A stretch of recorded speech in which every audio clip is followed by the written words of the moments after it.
So, good evening, ladies and gentlemen. Ito na naman ang Dark Horse Podcast where we interview people that makes a difference sa ating community, online community, both online and offline. Because I myself ay na-influensyan ako ng mga social media personality. They basically give practical changes sa buhay ko just by listening to those people like Peter Thiel, the early investors of Facebook, and those self-help advocates.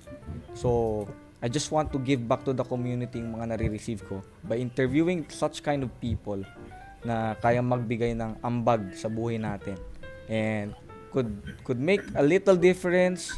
Doesn't matter as long as we're making a difference sa buhay nyo and mas gumaan yung quality of life ninyo and as a whole and as a dreamer myself, meron din akong extravagant dream of being part of different movements na makakapag-angat sa buhay ng mga Pilipino, both local and abroad. So this episode is a very special episode because meron tayong isang guest na isang famous person na na-interview na with mga lahat ng TV networks, and sino ba naman ng Dark Horse Podcast to not grab this opportunity. So he's been interviewed by Kuya Daniel Razon, by the House of Representatives, by the Senate of the Philippines, and different vloggers. So I hope yung ating audience naman ay matap at ma-enlighten with the advocate of this person. So a little bit of background. Our guest for tonight has been an OFW for 24 years. He's an IT professional, IT project manager. He worked in Microsoft lang naman, HP, in Shell, in Philips, so multinational companies internationally in Southeast Asia and in Europe. So he's been exposed to other countries within the ASEAN region: Australia, New Zealand, France, Netherlands, Switzerland, Japan, Taiwan. And hindi lang siya basta na-expose, his work as an IT professional in those countries. So in those countries, in mga multinational companies in those countries.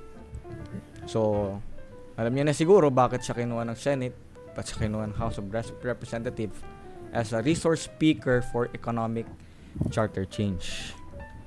So tonight, we believe in this podcast that ye shall know the truth in a podcast, and the podcast will set you free, because ang podcast ay malalaman mo talaga kung sino yung tao, not just in TV na very maiksi lang yung time para makilala mo yung tao. This time, we will know the person behind the constitutional reform and rectification for economic competitiveness and transformation, or the correct movement.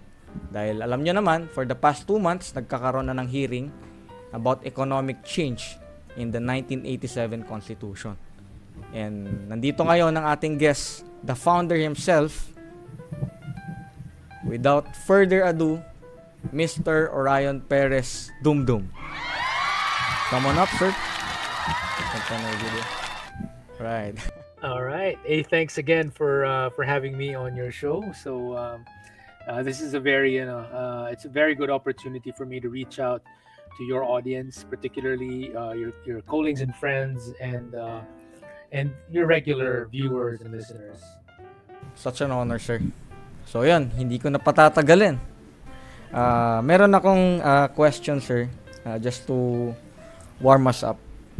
So, sure thing. Nanood po kasi ako ng this is not a TV interview, so let's just feel at home. Like we're at home. So, nanood po ako ng Senate hearing ninyo, and I'm much aware na nung una parang umatras or nagpakipot ang mga senators na we don't need change or reforms in our 1987, and the other resource speakers, yung mga mga ka-contrast natin With all due respect, mga kilalang tao. So, ito po yung first question ko. If the Senate and Congress do not favor specific amendments, what alternative do they recommend?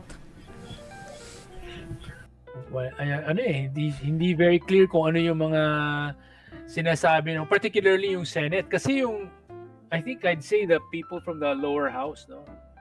They're very open to the full gamut of reforms. Yung talagang yung full-blown reforms, okay sila dun eh.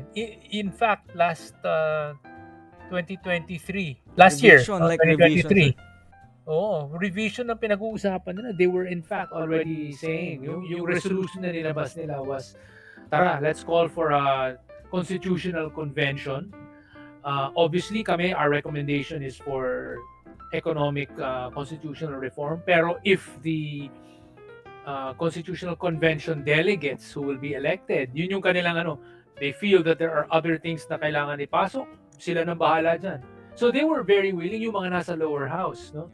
And it's just unfortunate that pagdating sa Senate, there were only 4 people who voted for it, and everyone else, unfortunately, was para bang wala, ay, hindi pala ganito ka-importante, wag na lang, parang gano'n. So, only 4 people out of 24 voted for it. So, parang ano ba talaga to? Ano problema? Takot ba kayo na mawala ang Senado?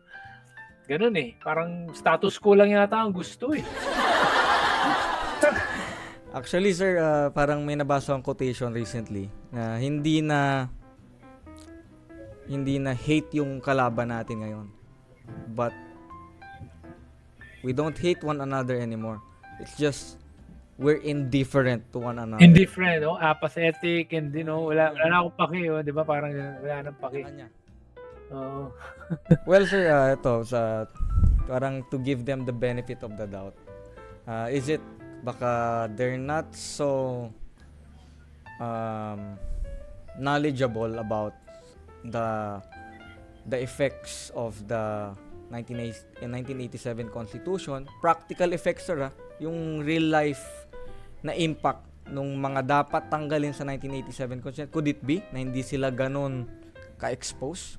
I think so. I actually think na parang sila, they've filtered their view of things such that even if probably maybe may naririnig na sila na posibleng ito yung magiging epekto or kaya nga ganito yung situation natin is dahil dito, parang ayaw nilang i-acknowledge the fact na ito talaga yung problema, ito yung dapat gawin para ayusin siya.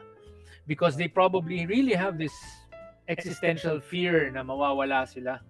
They believe that if you open the Constitution to any revision or any form of reform or change, they feel unang matatanggal yung Senate. I think they're so afraid of that na parang gano'n immediately, wag na lang, tanggalin na lang natin ng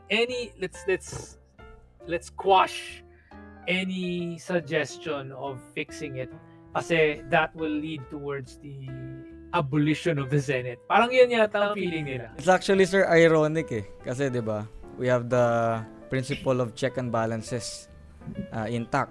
So, legislative, checking the executive and the judiciary. Ang legislative, dapat magkakampi sila eh. But, ang nangyayari, sila yung nag-check and balance sa isa't isa. Parang hindi na talaga siya united.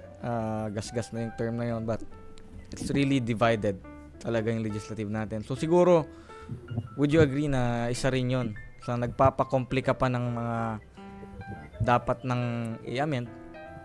Yeah, I think it's partly that. No? I mean, obviously there's a self-interest involved. No? So, and then you compound that nagiging selfishness. Self-interest on steroids. No? So obviously, yun yung mangyayari. No? Tsaka yung irrational fear na related dun sa self-interest. Na parang takot sila na mawawala sila o mamamatay sila. Parang gano'n. Okay na. So, sir, to know about the person behind this movement. Mhm. Sir, I just want to ask you first, di ko natanong to kanina. How are you today? This araw ng kagitingan today. Yeah, okay naman. Ay, medyo mainit ngayong araw na to.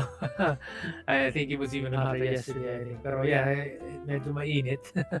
Nandito tayo sa So, pinaka heat index capital of the Philippines. kaya nga eh.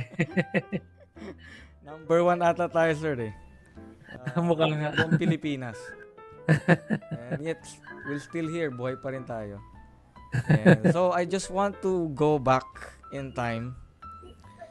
So, sino si Sir Orion Perez when you were a student? What Okay. were the events that led you to be this person you are today? Mga specific events lang. Like in high school or college.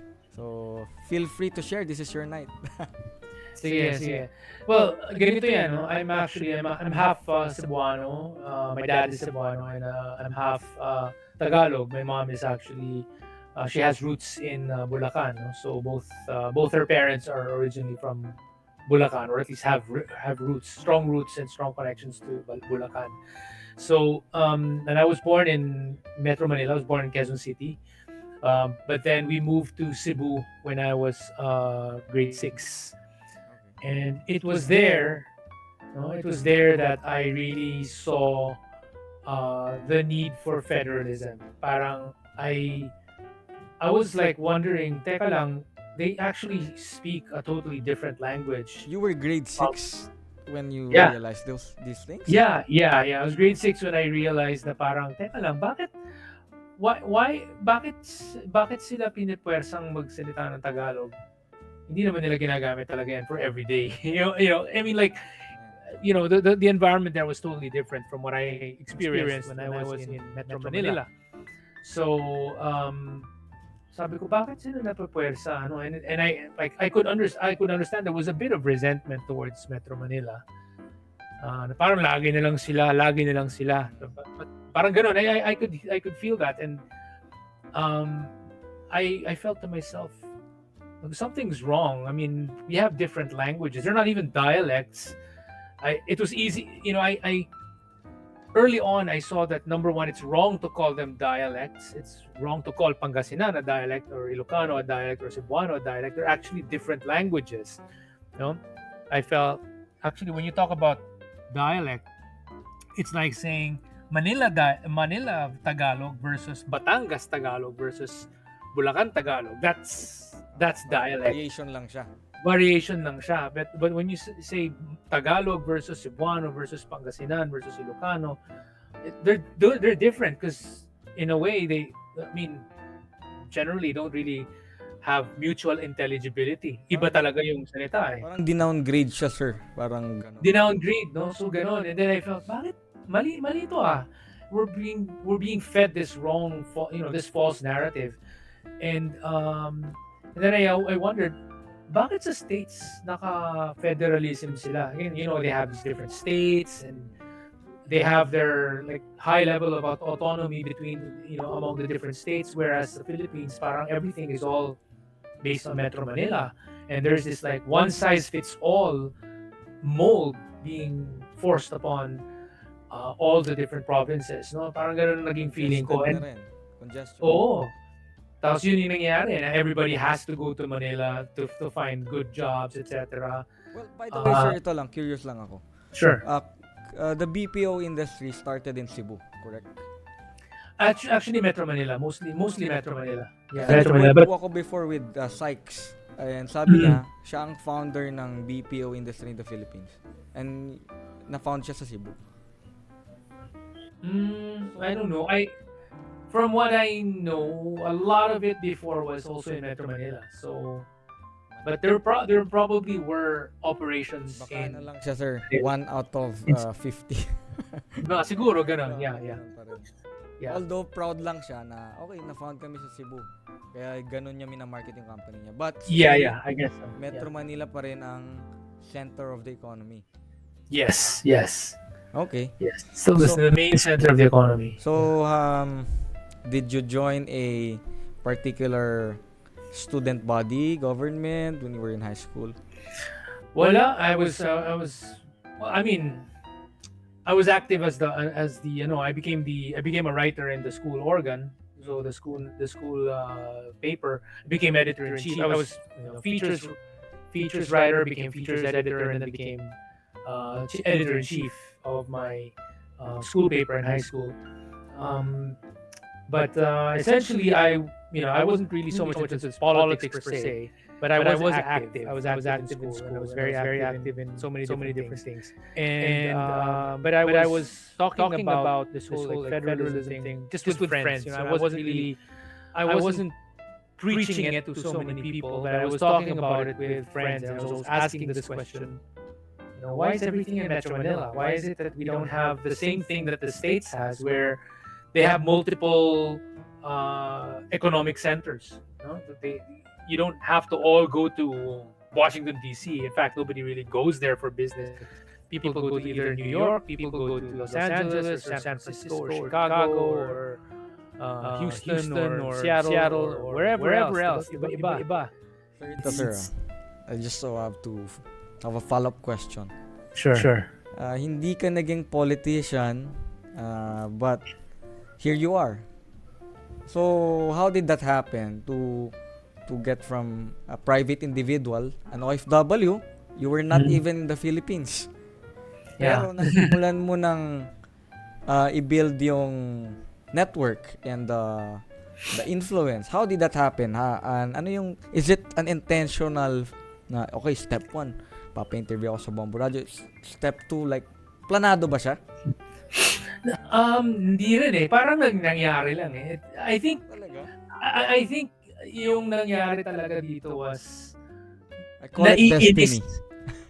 I guess. So, siguro kasi just being in Singapore, no, makikita mo kasi when it all started when I first visited Singapore in 1997. Training dun sa company na sinalihan ko dati. And then parang I was so impressed with Singapore. And then I said, I'd like to try working in Singapore. I'd like to be based in Singapore. I like the place. And I like the fact that they're a country that didn't have much resources. They didn't have that many businessmen locally, back then. And then they decided, well, let's bring in foreign investors para yumaman tayo. And so I felt, hey, this is a very practical way of doing things. Parang you're not the one going to risk your money. You get these foreign companies who have the money and the technology and the know-how. You get them to come in. Sila yung magre-risk ng pera nila. Kung pumalpak yung kanilang business venture, sila yun. The country, the local businessmen will not be the ones to bear the brunt of the loss. Diba? So parang, I felt, why don't we just do that sa Philippines? No? Just can't help. So, yeah. So I was thinking, parang out of admiration for Singapore and being impressed by it, and also a little bit of envy na bakit kaya nilang gawin, ba tayo hindi. I kept on reading up about Singapore. I bought books about Lee Kuan Yew. I bought Can Asians Think, written by Kishore Mahbubani, who used to be the UN the ambassador of Singapore to the UN, and then later on became the dean, the founding dean of the Lee Kuan Yew School of the Lee Kuan Yew School of Policy. Lee Kuan Yew School of Public Policy, and basically that's part of the National University of Singapore. And I essentially just felt, napag-iiwanan tayo. Everybody else around the region, because like when I was early on as an OFW, I also had to travel around a bit to other countries in the region, and I saw, wait, they're following what Singapore is doing. Ginagaya nila. Malaysia was doing the same. Indonesia and Thailand were kind of copying also. And then I said, bakit tayo hindi natin ginagaya? We're not... Without even working sa countries na yun, Sir Orion, no? Like ako, nakita ko lang yung Chao Phraya River sa Thailand. Makukumpara ko na agad yung Pasig River natin eh. Like, what happened, di ba? Oh, yun nga. Exactly, di ba? So, dun sa, tumira ka pa doon mismo that you can help. Anong problema sa country natin? Yun talaga yung parang push sa akin. Yung the idea of comparing yung bakit bakit kaya nila ba tayo hindi? And then nakikita ko naman, We're there's very nothing much naman capable. for much capable. Parang sabi ko muna ako, nothing naman special about them per se. Na parang, in fact, No offense meant. individually, parang sabi ko, teka, magagaling naman din tayo. In fact, sometimes nga, mas magaling pa nga tayo sa kanila eh. Yung individually, nakikita ko, teka, mas magaling natin yung English. Argue with that Eh, most of the time. Yeah. Because we're parang tayo ba yung international human resource? Like something. Parang ganun ang nangyayari. Yeah, that's what's happening. Parang we spend a lot of labor source. labor source of the world. Yan. Parang ganun. That's very much happening, no? So, ang dami dyan, kunyari, there are certain IT companies, or rather IT departments of certain, say, banks or corporations na puro Pilipino lang, no? In Citibank yata yun sa Singapore, there's one whole floor of mainframe professionals, mainframe IT professionals, puro Pilipino, puro mga, I think they were originally from Citibank in Makati, and then kinuha yata sila, parang pinirate ng Citibank sa Singapore. There were merong nakwento si dad ko. Oh. My dad was an OFW actually in Saudi. Sabi daw ng mga Indiano sa kanya, yung MAPI na word, MAPI is without you, parang ganun. Parang MAPI Orion without Orion, ganun. Sabi niya sa kanya, daddy ko is Virgilio. MAPI Ver, close company, go home India, sabi niya. Parang, pag wala ka dito, sarado na yung kumpanya. Ganun. So, Talaga, grabe. And ito, let me, just allow me to give my admiration. So what's the better opportunity to give this to you, sir? Kasi you are an IT professional, and yung very first interview na napanood ko sa'yo, ang kaharap mo isang lawyer. So actually, you kind of reminded me of Peter Thiel. So do you know Peter Thiel, sir? No, unfortunately not. Okay. So he was the first hindi na angel investor kasi venture capital na siya. So he invested $500,000 in Facebook. He was the first institution to invest in Facebook. So you know what, sir? Actually, he was a computer science graduate ng Stanford. So kaya na-found niya yung PayPal, na-found niya basta a couple of companies, and siya ang first investor ng Facebook. Alam niyo po ba, sir, bago siya naging computer science graduate ng Stanford, he was a lawyer. Oh, talaga? And pumunta siya baliktad kayo, sir Kayo, sir, parang more on leaning from IT to law So you reminded me of him. So there's a term for people na may malawak na intelligence It's polymath. So, one famous polymath is Leonardo da Vinci. So, kanina, sabi mo, you were an editor-in-chief. And you are one hell of a good speaker as well. So, alam mo yon, ang galing. I'm idol kita. Thanks, For lack of sir. a better word. So, Sir Orion, eto, hindi naman to magiging parang showbiz question. Do you mind, for the sake of this advocacy, become a someone holding a position in the government? Do you mind? I prefer not to, actually. To be honest. I mean, I have that answer. I prefer to be in the private, private sector. But then, Pero then again, there's also that adage about, like, if you don't join in, you're going to be cursed with people running the show who are stupid, compared to you. Parang ganun. yung ganun, yung mga, kumbaga parang yung mga taong walang alam na hindi kasing galing mo, those will be the people running the show if you don't involve yourself. So, yun yung sinasabi ni iba. So, at the moment, I'm really just trying to make sure na I don't even need to do it sana by influencing them. So parang I'm trying to use it if it works, no? Yeah, if that works, okay lang, no? Kasi obviously you give up a lot when you go into public office or you become a public official. Parang you lose your privacy and all that. You lose your private life. Um, Time as well. yung time, yeah, time. Wala, you won't really have that much of it. So it's a major thing, diba? So parang it costs a lot on you, and the gain is actually not really that high, diba? So syempre yun yung ano ko. But then on the other hand, I'm just saying if there's no one, That's high, as I can see. To those people. to certain people who are unscrupulous, of course, to those who are unscrupulous, they can have Sorry to interrupt you, sir. No, going back. no problem. We can't help watching the S people running the show. So it's really a torture. Not just mental Yeah. torture, but lahat tayo apektado eh. Ako mismo, di ba? Oo. May clients na convince ko mag-invest in the stock market, in the insurance, eh, apektado. So, nakakapanggigil, but here you are, and I just want to support you with kung ano man yung kaya kong gawin, sir. Mark that word, this is recorded. So, yeah. I'm one of you. I'm one of you guys. So, Thanks, going Master. back. So, maraming pwede mangyari, sir, di ba? So, pwede namang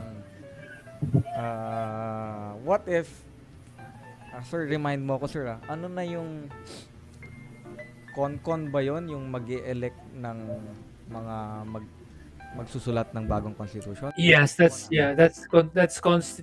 constitutional convention. Yeah, that's basically it means having a totally separate body composed of people totally separate from the existing politicians, and they will have to be elected from all around the country, various districts, and they will be like a parallel Congress. Actually, they will be like a parallel Congress, and what's going to happen is they need to come together and then write a new constitution. Sir, I just want to say this, kapag hindi ka sinama doon sa body na yon, pack up na ako, sir. Lilipad na ako ng wala na, sir, finish na. Finish na. Yeah. Kaya nga importante nga talaga sana na at least man lang ma-influensya muna natin yung mga tao para yung mga taong kailangan kasama doon, they will at least have enough knowledge so that when they are there, even if I'm not around, alam nila yung anong dapat mangyari. I actually plan on writing a book or something that would sort of guide whoever will write the new constitution on what needs to happen. At least man lang guidelines lang na bakit importante yung ganitong sistemang to, itong parliamentary. Why is that better than a presidential Sir, system? I want to see you distribute that book in the Senate while naka-live TV. Yeah, I mean, I hope it becomes a bestseller. Kasi I'm gonna really use as much as possible. I'll use yung simple language. It's gonna be in English though, but it's not going to be complicated. I'm not gonna write for an academic audience. I'm gonna be writing for the ordinary professional, yung mga nagtapos na ng college pero yung hindi naman sila specialist dito sa but they're just ordinary people who are interested in having a better country, a better, quality of life. Yeah. Sir, if gusto mong magkaroon ng humor, humor-ish yung book mo, count me in, sir, sa sige. yan ang aking skill. And I love writing as well. That's good. Unfortunately, yung trabaho natin ay it involves our mouth and our jaw. Yeah. Writing. Obviously, hindi ko pa siya nagagamit totally talaga na in isang makabuluhang bagay. Usually, nagsusulat ako ng kalokohan sa Facebook. So, alam ng mga audience to if they watch this podcast pag na-upload ko sa Facebook. So, Nice. ayun. We are, okay, half an hour and still learning a lot. So, sir, nag-prepare ako dito. Prepare ko yung video na sinend mo sa akin. Ito. Ayun. So, I'll share the link sa ano na lang natin. Hindi ko na siya ipi-play. But, I just want to ask you if may certain part ng video na yan na gusto mong i-play natin ngayon. Just to... I'm not sure which ones Parang hindi ko nga memoryado yung mga portions noon. But generally kasi I think that's really that actual video itself is really pretty much a compressed version of It's 45 minutes long. It's 45 minutes, but it's everything is already there. Parang the main things that anyone needs to know about the 3 reforms na pag-usapan na dyan. So, yeah, nandiyan na siya lahat. Okay. So, I would like to go to would like to go deep into your brain. Sure. Let's talk about intuitive things. Sir, there's so many things in my mind right now. Ito, sir, in a capitalist na system, obviously they run the show. They hold basically they just have to finance yung election fund ng isang politiko and they're untouchables. So, meron ka bang isang country in mind na very healthy yung capitalism? Just one. I'd say, Singapore is one such country. Even the USA. But Singapore has a very healthy capitalism because, the main essence talaga of capitalism is na maraming kapitalista. And it means nagko-compete against each other yung mga to. No? And as a result of that competition, gumaganda yung goods and services. And a lot of jobs are also created for the people so that the people, particularly the citizens of that country, they have the right of first refusal. So meaning to say, parang there will be so many jobs available for them. Nasa sa kanila na yung kung kukunin nila o hindi. Wow. And more jobs than than people. people. And then that's what happens in Singapore. Dahil mas marami yung jobs nila kaysa sa mga tao, they also have no choice but to import mga Filipinos and other expats to work in their country to do the jobs. And because of that, mas nakakapag-negotiate sila ng higher pay and salary. Yes. Nakakapag-negotiate ng higher pay. Kasi yung mga Singapore citizens, basically sila yung may usually may first ability to do first refusal. Parang sa kanila muna ipapakita ito yung mga jobs na meron kami. Gusto niyo ba to? Gusto niyo to? Ayoko yan. Ito gusto ko. Ganon. Tapos mostly white collar jobs, no? Mga white collar jobs na ngayon. Yeah, mostly. And then there are of course a lot of yung mga hotel and restaurant jobs, no? Including managerial jobs. And they're all being presented to the citizens, and kung ayaw nilang kunin, they have to hire foreigners. So yun yung nangyayari, no? But they have that right of first refusal. And in any case, that's why you have, I think like around 30% of the workforce in Singapore is actually foreign. May principle din tayo, sir, refuse or die. Refuse or die. Wala kang kakainin. Okay, ito, 15,000 starting salary. Nahiya na lang. Sige na nga. Yun nga, no choice Kasi buti nga na no-offeran ka, parang sige na nga, pang samantala. Tapos nagpapakipot pa tayo, sir. Let me think about it. Pero actually, yun na nga. Sige na nga. Anong nangyayari sa Philippines, people work in many jobs in the Philippines as a stepping stone to eventually work abroad. Yun yung nangyayari. That's unfortunately the reality. That many people will go for their first 2 or 3 jobs in the Philippines as a stepping stone, training ground, so that they can eventually work abroad. That's what happens. Because it's once you are working abroad, that you're already working in I guess, in a first world environment, that you will earn a decent enough salary to be able to save some money for yourself to eventually set up your own family. So yun yung nangyayari. It's not a very ideal situation for Filipinos. Kasi parang ang nangyayari, the only way to have parang good finances is to work abroad, and sometimes working abroad away from the family. And I don't think that's a good thing. Me too. As a son of a OFW for 30 years. Actually, 65 years old na si dad ko. Still, babalik pa nga siya doon. But, fortunately, not because of may obligasyon pa siya. Kasi we're all grown-ups. Gusto lang talaga niya yung work niya doon. But still, hindi na mababalik yung years, di ba, sir? Yeah. Years is not a joke. Like, Yeah. you spent in abroad sa 24 years. Yeah, exactly. Sir, So, go ahead. ito sir, did you observe ba sir na in Singapore, capitalists are not politicians? Or kasi nangyayari din siya na, kasi dito sa atin, politician na nga, capitalist pa.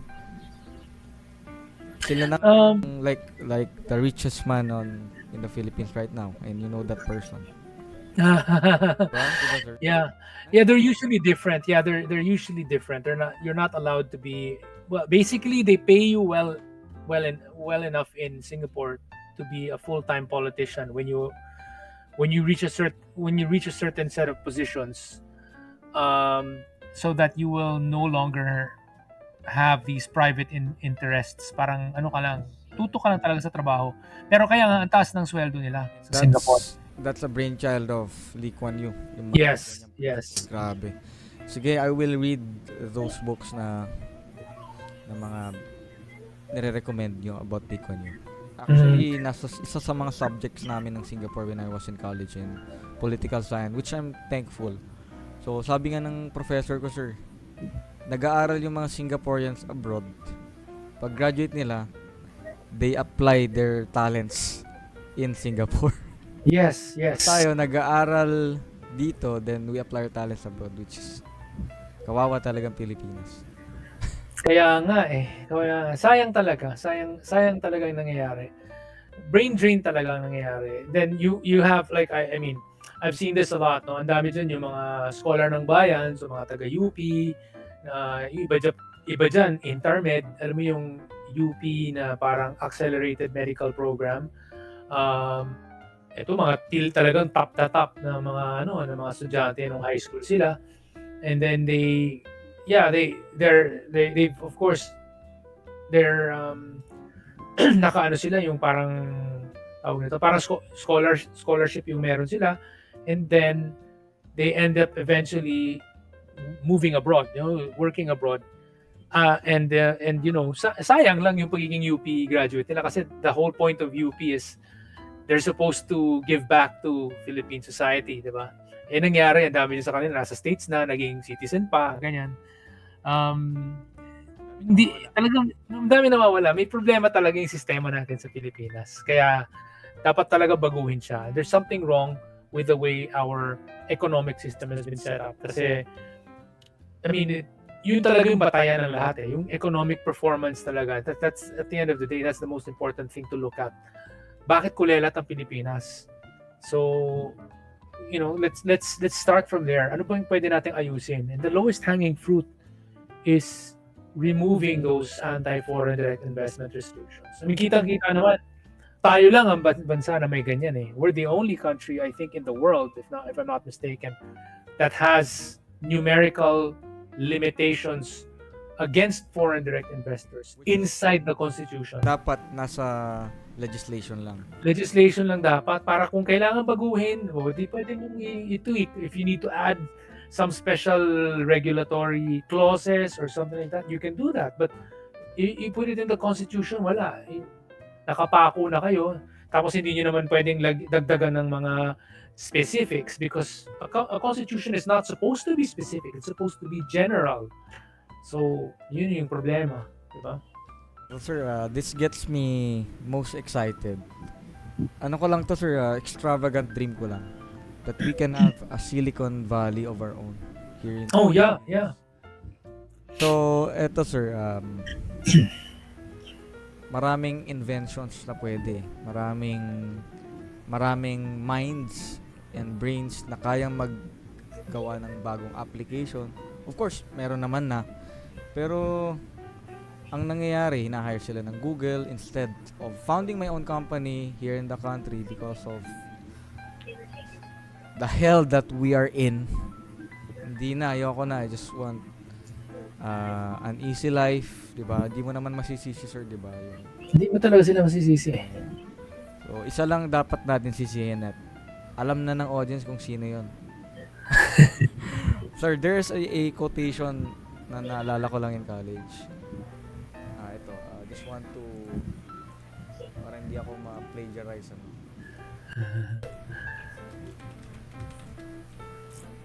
Ito, it goes something like this. I just want to see the author. Okay. Ronald Reagan. Sabi niya dito, the government is not the solution to our problem. The government is the problem.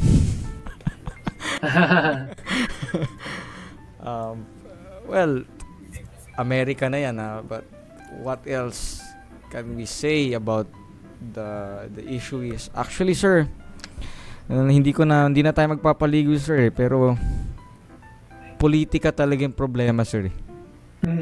I did want to mention yung the situation na sinasabi ni Ronald Reagan at that point was actually that's just a reflection of the free market capitalist ethos of during those times, no? So basically they believe that in especially in America that the government should not involve itself in things that the private enterprise, the private sector should be doing.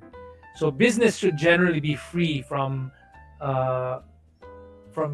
government concerns. So parang let government handle governance. Don't let government go into economic activities and all that. Parang yun yung sinasabi nila.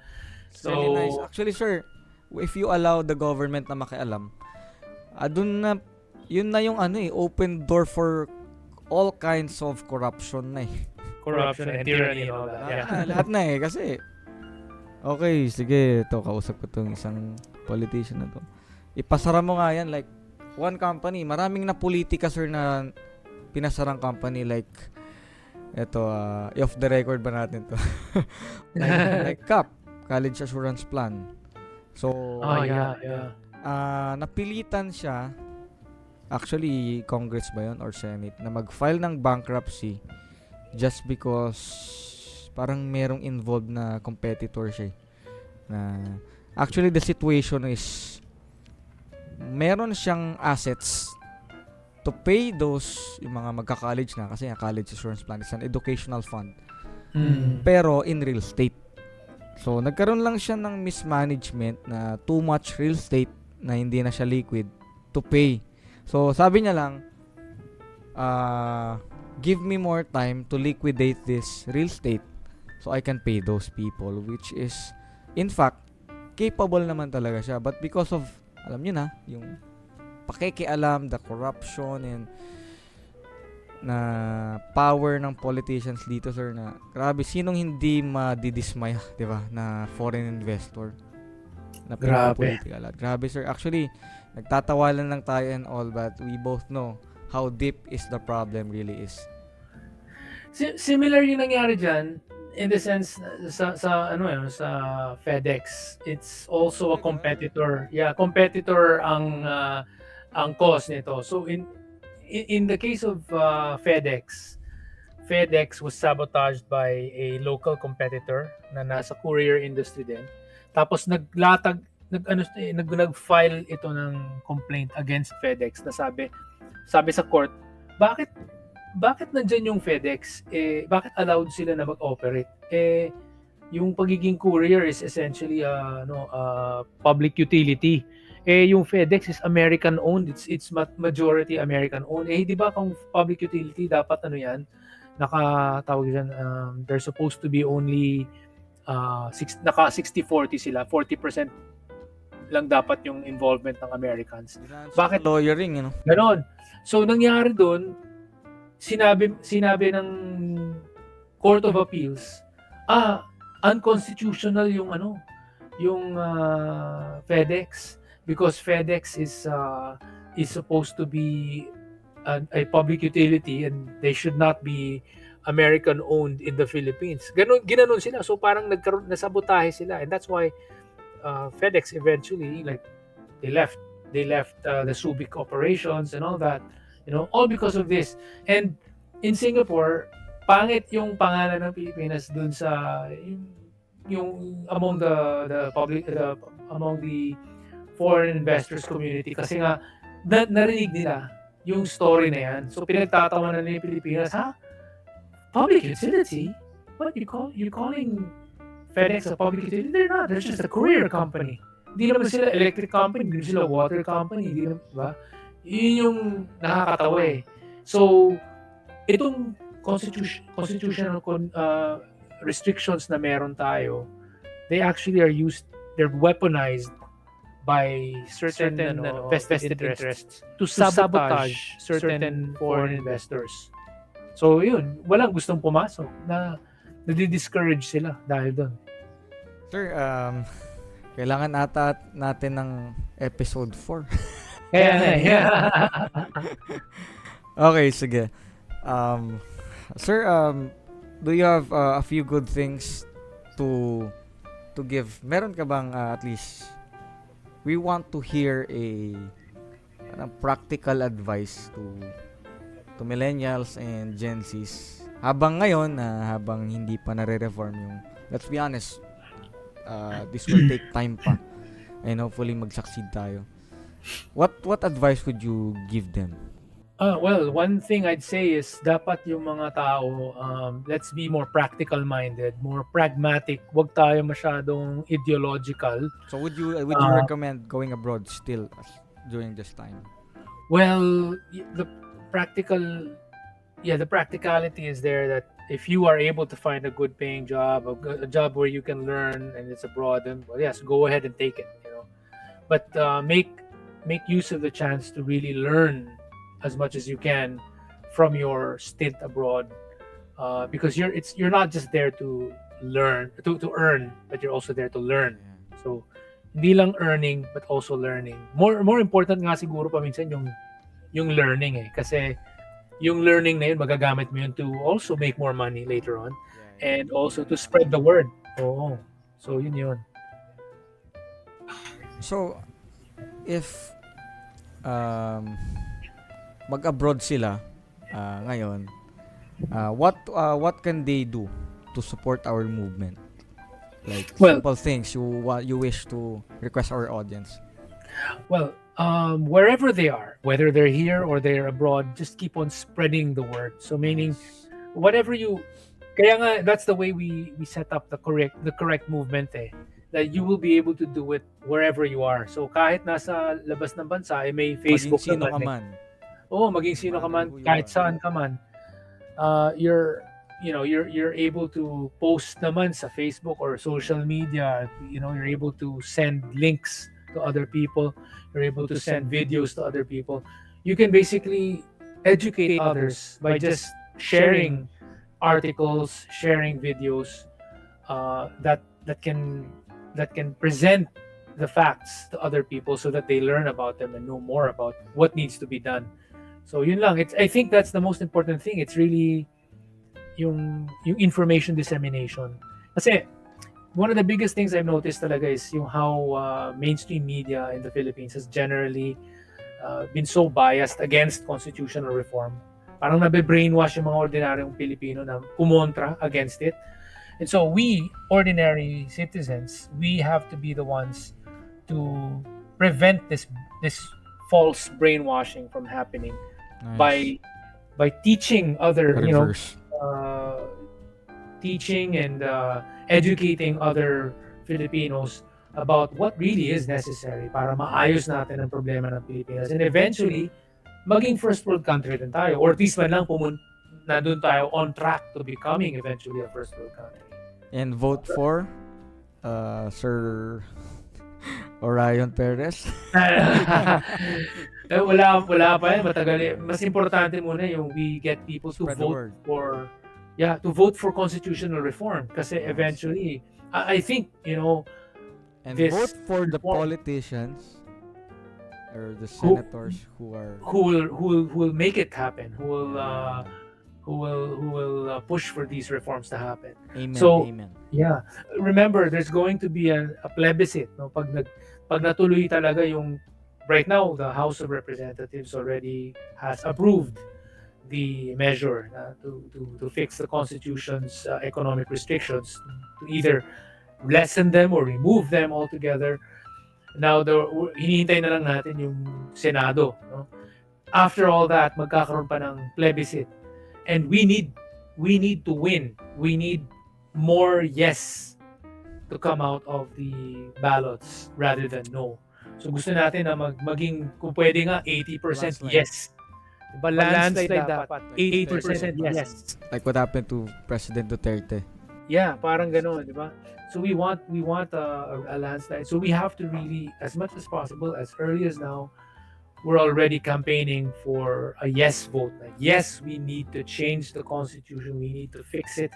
We need to get rid of the anti-foreign direct investment restrictions. So yun, i-kampanya muna natin yan. Bago tayo mag-usap about, this person or that person running, unahin muna natin na ito, constitutional reform has to happen. Yeah. Actually, I will have to cut that para di nila isipin. Isipin na may pansariling interest tayo. Well, we are just simple individuals. Yeah. Sensible solutions. Sensible, practical solutions. Pure. Out of our pure intentions. Kasi, not to brag about ourselves, not to magbuhat tayo ng sarili nating bangko. We are not paid for this. No, we're not paid for this. I mean, I'm going to say, yes, I do have a vested interest in this. I do have a self-interest in this. Gaganda ang buhay ko. Pag gumanda ang Pilipinas, ikaw, gaganda ang buhay mo kapag lahat tayo, gaganda ang buhay natin kapag naayos ang Pilipinas. Di ba? Ganun lang kasimple. Dadami yung mga magagandang trabaho, dadami yung mga magagandang economic opportunities. Sino ba namang hindi gusto ng ganyan, di ba? So, let's remind ourselves na meron naman talagang vested interest, meron naman talagang tawag nito self-interest, but the self-interest here is not selfish interest. There's such a thing as self-interest where, gusto ko yan, pero lahat naman din makikinabang eh. Tama. Pero yung iba kasing selfish interest, yung Sila ako lang, kayo hindi. Parang zero-sum game na. Ako lang ang kikita. Kapag may ibang kumita, hindi ako happy. Gusto ko na ako lang. Yan yung masama. Ang gusto natin yung kikita ako, nakikita tayo lahat. Diba? Gaganda ang buhay ko, gaganda ang buhay ng lahat. Hindi yung, dapat lahat, lamangan di ba? Dapat ako lang. Actually, hindi naman ako lang Sila na lang. Sila na lang. Diba? Sir Ryan, we're getting to the 1 hour mark and I keep my podcast in 1 hour. Yep. Kaya, as promised to my followers, kasi advocate din ako ng self-help. Mm-hmm. So, if you could give one practical advice to all the audience, isa lang, sir, that they can apply in their life, what would it be? Just keep on learning. I have to clap on that. Yeah, keep on learning. Yeah. Without further ado, if mga audience ko, if they just keep on learning, you will be fine. Tama bang sabihin natin yun? Yes, you will be fine. I mean, keep on learning includes yung learning from your own mistakes, learning from the mistakes of others, learning from experience, learning from books, all that. It's as much as possible. Learn as much as you can. I think that's the most important thing. That's it. And that's our podcast and our first episode. Hopefully tomorrow, yeah, off the record. And we can have a selfie, sir, in person. Sige. Sir, so ayan, all the good things, and thank you for your precious time. Thanks, Lester. Thanks for having me. Thanks for the invitation. All right, so see you on our next episode, and hindi ako papayag na walang follow-up episode to.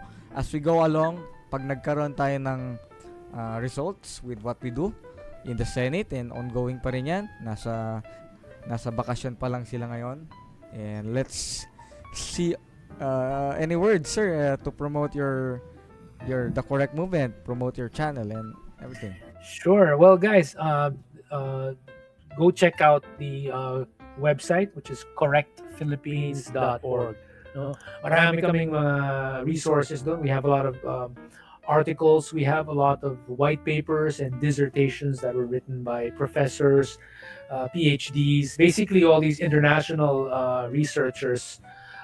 So, it proves that May whatever we diploma, said, sir, na may diploma. na may mga diploma, Hindi lang may- diskarte. hindi lang diskarte. As in talagang itong mga Credit. nag-aral talaga, nag-research talaga itong mga to. These were written by people who know what they're talking about, and we're just not just making it up. Talagang meron kaming dokumento na nagpapatunay na totoo itong sinasabi namin. Diba? So yun. Sir, good night and have a restful evening. All right. And Thanks again, Lester. Yeah.